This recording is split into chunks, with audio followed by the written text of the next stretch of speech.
What's this, Brady? It's like a graph or like a joined up circles. No. This is an ant. You can see the antenna up there, and then this is the body of the ant.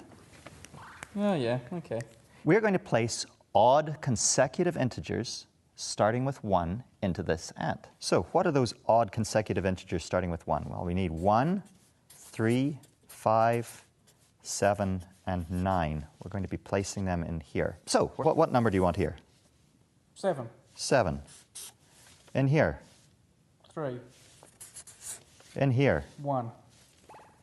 Let's put 9. And? 5. Okay, so this is an example of a failure. We're going to look at 5 minus 1. That is 4. 9 minus 1. That's 8. 3 minus 1. That's 2. Everything looks different so far, looking good. Sadly, 7 minus 3 is also 4. So we failed. This is an example of a failure. Your job is to try to make all of those differences different. If I go 7, 3, 1, 9, 5, then we have 4 and 8 and 6 and 4. Oh, wait, no, this is still a disaster. I wonder if this is even possible to solve this ant. You're okay to fail, but I'm supposed to be succeeding here. Okay, let's go 9, 1. Now, maybe I'm going to put the 7 up here, and the 5 here, and the 3 here. Does this work? Yeah. This looks good. So this is 9 minus 1, that's 8. 7 minus 1, 6, 4, and 2. We're all different. We are successful. We get to ride the ant. So this is part of an unsolved problem from 1967 called the graceful tree conjecture. But it belongs in every elementary school's curriculum whenever they're learning subtraction. So the general problem is, given any number of connected circles, so they have to be connected, any number that you want. They have to be connected, and there can be no loops. So this would be a fine insectoid to solve. Let me show you a loop. So you could ask, can this be solved? So this might be solvable, it might not. But it's certainly not the graceful tree conjecture. The graceful tree conjecture means that there's no loops. Okay. But why don't we try to solve this? So now we need 1, 3, 5, 7, and 9 into here. Can this be solved? Consider how many even numbers you can get. What's the biggest even number that you can get as a difference between these? 8. 8, yeah. 9 and 1, the biggest you can get is 8. What's the second biggest number that you can get? 6. Yes. And the third biggest number? 4. And then the last one is 2. There are only 4 different numbers that you can have. But how many lines do we have to satisfy? We have got 5 lines. We've only got 4 even numbers to distribute between these 5 lines. So no matter how you distribute these odd numbers, you are always going to end up with a duplicate. So here we have 8, 6, 4, 2, and 4.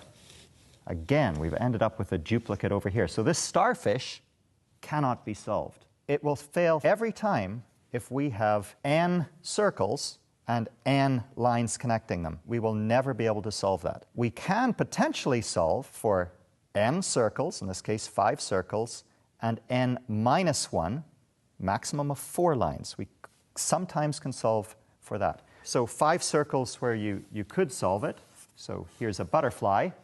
Here are 5 lines and 1 less connector. So this could be solved. What about this? 5 circles and 4 connectors. I don't know if this can be solved, but this might be able to be solved. The graceful tree conjecture doesn't include loops, but this is still an interesting question. I don't know the solution to this. So the graceful tree conjecture is one where you have all of your circles connected, so you don't have an outlier here, and there's no loops. So that is guaranteed. If you've got n circles, you're going to have n minus 1 connectors. So here we've got 1, 2, 3, 4, 5, 6, 7 circles, 1, 2, 3, 4, 5, 6 lines. And this is what is unsolved. Whether for n circles and n minus 1 lines, where there are no loops, can you always put in there odd consecutive integers such that the difference between all connected circles, all of those differences, are different? What's it not proven for? Like, surely you mean for all designs of tree, or? Yeah, for all insectoids or all trees that you would care to design. So this one for 7 has been solved. This is an example of 7 circles and 6 connecting lines. There are actually 11 different ways that you can do that. So here we have the 11 different ways to have 7 circles, all connected, no loops. What is unsolved is going for more circles. If you go into 30 or 40 circles, are these all solvable? This has been an open conjecture since 1967. So presumably, Gord, if I start having more circles, like 30 circles or 40 circles, the number of insectoids possible must just get massive. Oh, it explodes. Exactly right. Up to what number of circles is it solved for? There are individual cases that have been solved. For example, I can put a circle in the middle and I can add any number of circles on the outside that you want, and this is always solvable. And I can prove that quite easily. I can put a 1 in the middle, then I can go 3, 5, 7, 9, 11, 13, 15, 17, 19, 21, 23. And you can imagine I can keep on going here. And this is always solvable because these differences are always different. I could also put the largest number in the middle. 23 could go in the middle, and then I could distribute the other numbers all around. Always solvable. Another example of a species that is always solvable are snakes. So you could imagine a snake of any length that you want. And these are always solvable. You might want to try this. You can start with 1, and then you can go to your largest one. I'm actually going to just skip. I'm going to go 1, 3, 5, 7, and then I'm going to come back. 9, 11, 13.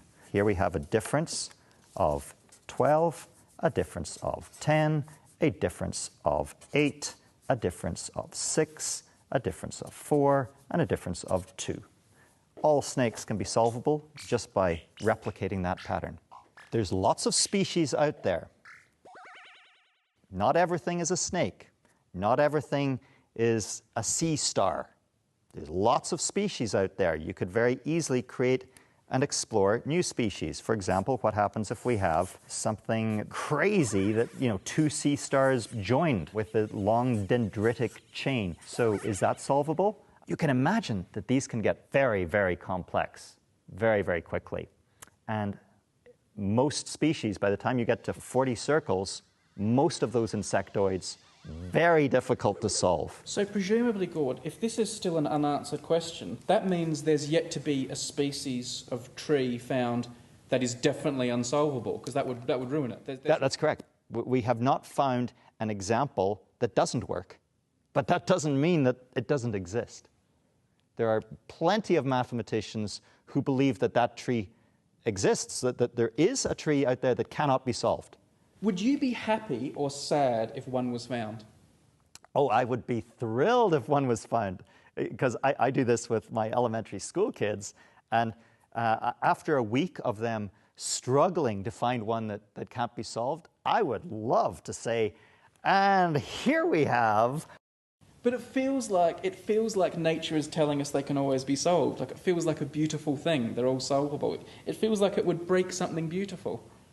Well, it's already broken. Like if you look beyond the graceful tree conjecture to allowing loops. So here we have 7 circles, 6 connectors. So these ones cannot be solved. So in a way, it's already broken. But it's interesting. Which species work? Which species fail? I like that. I sort of see them as abominations, and therefore they should...